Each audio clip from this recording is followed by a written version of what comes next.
రెండు మూడు iconic buildings కూడా ఉన్నాయి. ఒక Vizag never seen before convention centre కట్టాలని, వైజాగ్లో నెవర్ సీన్ బిఫోర్ ఒక స్టేడియం కట్టాలని, నెవర్ సీన్ బిఫోర్ ఒక సెక్రటేరియట్ కట్టాలని, ఆల్ ఐకానిక్ బిల్డింగ్స్ కట్టాలి. ఇవన్నీ ఎప్పుడైతే రియాలిటీలోకి వస్తాయో ఏమవుతుందనంటే వైజాగ్ గురించి మాట్లాడడం మొదలు పెడతారు. ఇంటర్నేషనల్ ఎయిర్పోర్ట్, ఒక ఐకానిక్ సెక్రటేరియట్, ఒక ఐకానిక్ కన్వెన్షన్ సెంటర్, ఒక iconic stadium with international airport. ఇప్పుడు ఆటోమేటిక్లీ ఇవన్నీ పెద్ద పెద్ద ఇన్వెస్ట్మెంట్లు కూడా కాదు. నేను చెప్పేటన్నీ చాలా చిన్న చిన్న ఇన్వెస్ట్మెంట్లు. ఒక బిల్డింగ్ కట్టడానికి పెద్ద మరీ ఏదో ఏమేమో జరిగిపోతుందనే పరిస్థితి ఏం లేదు. ఇవన్నీ చిన్న చిన్న ఇన్వెస్ట్మెంట్లతోనే ఐకానిక్ బిల్డింగ్స్ కట్టచ్చు. ఈ పక్కన 40-50 వేల ఎకరాలు ఉంది కదా, ఇక్కడ కట్టేసేయచ్చు కదా.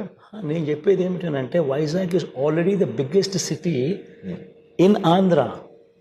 దానికి బూస్ట్ ఇస్తే నువ్వు కాంపిటీషన్ చేసేది హైదరాబాద్తో, నీ కాంపిటీషన్ చెన్నైతో, నీ కాంపిటీషన్ బెంగళూరుతో.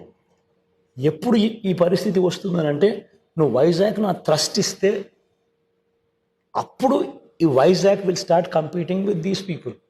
ఎప్పుడైతే Vizag when it starts competing with Chennai, Bengaluru and Hyderabad, అప్పుడేమో